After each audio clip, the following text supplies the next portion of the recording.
Is growing in China over the government's harsh COVID-19 lockdowns. Protests against Beijing's strict policies are spreading now across the country, and that anger is being felt here in Canada as well.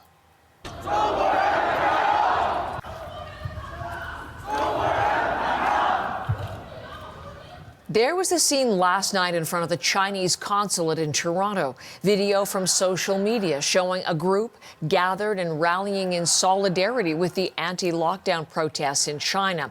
Now, this group is also adding its voice to calls for China's President Xi Jinping to step down. Let us take you to Hong Kong, and reporter Patrick Falk with us again this morning. Patrick, good morning. Good to see you. Tell us about these demonstrations.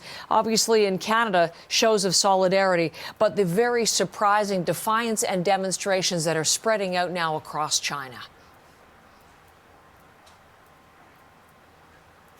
Yeah, they certainly are spreading. I won't say that we've got unrest as such happening here in Hong Kong right now, but there are people gathering in Central this very moment to hold a vigil of sorts for those who died in Urumqi. There are people gathering, holding up signs. Some people have brought flowers with them, chrysanthemums, which typically people do at Chinese funerals. But this is becoming or snowballing into something much bigger than just a protest about the COVID curbs. Of course, the wave of unrest has really struck a chord with people in Hong Kong as well. But as I say, you know, there is anger over China's zero COVID policy, but also some of the slogans that we're hearing protesters in China chant right now are really remarkable. They are a direct challenge to China's leadership in many ways. We've heard people chanting,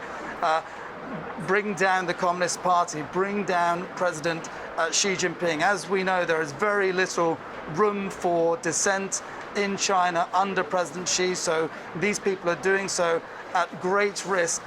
And it's difficult to say just where this goes from here right now. The protest movement has been gathering momentum. We are hearing, though, that security has been stepped up in several parts of China, including in Shanghai, where one of the main protests is taking place. There are security officers placing barriers along the road where the main protest has been going on, and roadblocks as well. We're also hearing that they're telling people